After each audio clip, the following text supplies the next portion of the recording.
জানাই জুলাই আহত নারী যোদ্ধাদের। দোয়া করি তারা যেন দ্রুত স্বাভাবিক সুস্থ জীবনে ফিরে আসতে পারেন। গণ অভ্যুত্থানের সম্মুখ সারিতে থাকলেও আমাদের সমাজে এখনো অনেক ক্ষেত্রেই নারীরা পিছিয়ে আছে। নারীদের অর্থনৈতিক ক্ষমতায়নে সরকার সবসময় সচেষ্ট। এই জন্য বিভিন্ন ধরনের উদ্যোগ চলমান।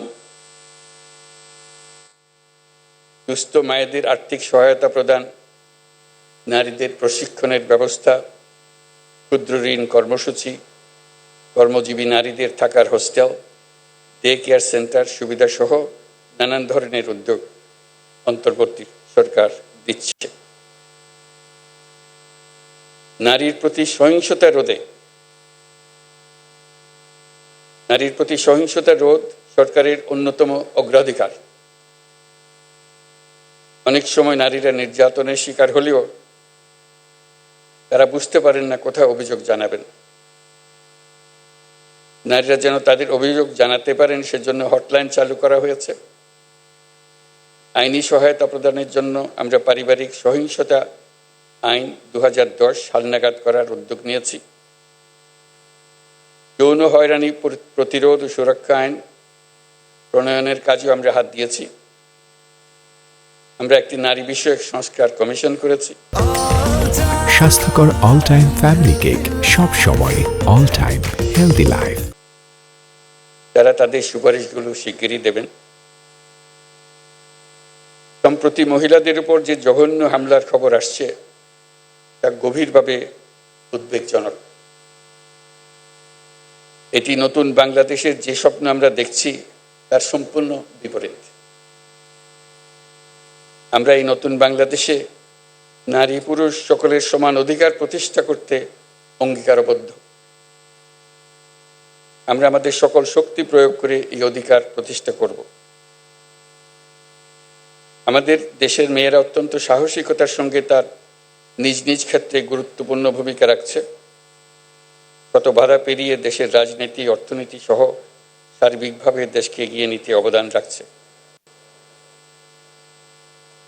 কয়েকদিন আগে তারুণ্যের শক্তিকে উজ্জীবিত করে নতুন বাংলাদেশ গড়ার লক্ষ্যে দেশ জুড়ে আয়োজিত তারুণ্যের উৎসব 2025-এ রেকর্ড সংখ্যক নারীরা cricket, football, kabaddi, badminton, volleyball, basketball ইত্যাদি খেলায় অংশ নিয়েছে। এই উৎসবে দেশের বিভিন্ন অঞ্চল থেকে 27,40,000 মেয়েরা প্রায় 3,000 খেলা ও সাংস্কৃতিক কর্মকাণ্ডে অংশগ্রহণ করেছে। এদেশের সর্বস্তরের নারী পুরুষ দর্শক সারিতে বসে তাদের উৎসাহ জুগিয়েছে। হাজার হাজার দর্শকের এমন উপস্থিতি প্রমাণ করে যে প্রতিষ্ঠায় পুরুষদেরও স্বতঃস্ফূর্ত সমর্থন। নারী যদি শক্তি মাত্রা দেওয়ার চেষ্টা করছে তাকে আমরা দেশের সকল মানুষকে সঙ্গে নিয়ে অবশ্যই মোকাবেলা করব।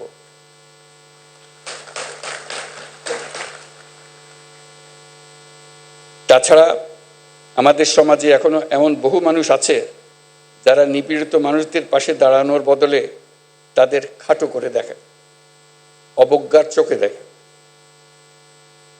অথচ নারীর প্রতি সহিংসতা, নারী নির্যাতন প্রতিরোধ করতে হলে, বৈষম্যহীন সুন্দর বাংলাদেশ গড়তে হলে নারীর পাশে দাঁড়ানোর, তাদেরকে সমর্থন জানানোর কোনো বিকল্প নাই। আমাদের সমাজে নারীকে খাটো করে দেখার এই দৃষ্টিভঙ্গি পাল্টাতে হবে। তা না হলে আমাদের কোনো ভবিষ্যৎ নাই। আপনারা জানেন, পতিত স্বৈরাচার দেশে নৈরাজ্য সৃষ্টি করতে বিপুল পরিমাণ অর্থ বিনিয়োগ করে যাচ্ছে। আমাদেরকে এখন ততটাই সতর্ক থাকতে হবে যেমনটা আমরা যুদ্ধের মতো পরিস্থিতিতে আছি।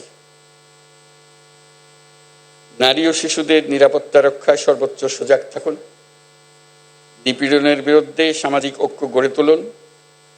একে অন্যের পাশে দাঁড়ান। একটি সুন্দর শান্তিপূর্ণ সমাজ গড়তে সরকারকে সহযোগিতা করুন।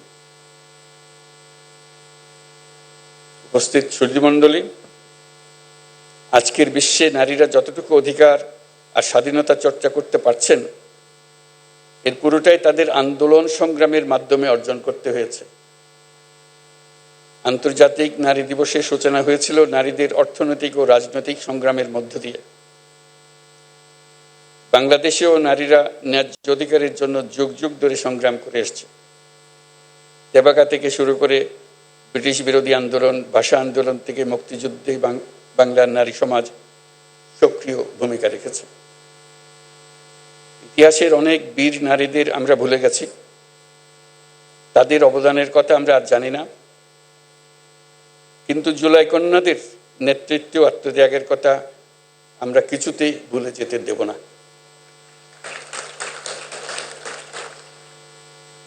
জুলাই গণ অভ্যুত্থানে অংশ নেওয়া নারীরা বিভিন্ন সময়ে আমাকে তাদের সংগ্রাম ও আশা আকাঙ্ক্ষার কথা জানিয়েছে।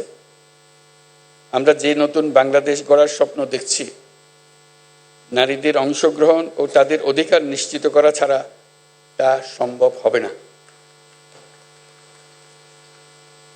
এই অধিকার প্রতিষ্ঠার জন্য নারীদের সাথে পুরুষদেরও সহযোদ্ধা হিসেবে দাঁড়াতে হবে।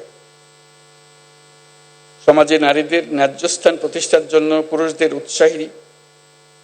পুরুষদেরকে উৎসাহী প্রতিযোগীরা এগিয়ে আসার জন্য আহ্বান জানাচ্ছি।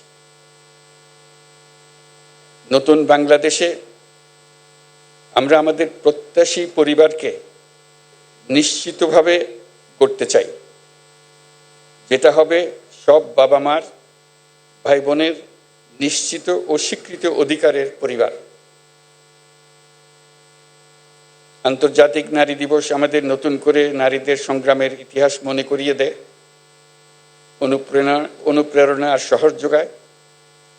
সমাজের নারীর অধিকার প্রতিষ্ঠায় যারা কাজ করছেন তাদের প্রতি আহ্বান জানাই, যত বাধাই আসুক না কেন, ইতিহাস আমাদের যে সুযোগ দিয়েছে সেই সুযোগ যেন আমরা পরিপূর্ণভাবে ব্যবহার করার জন্য কায় মনোবাক্যে নিবেদিত থাকি। আমরা নতুন বাংলাদেশ গড়বই, এই আমাদের প্রতিজ্ঞা।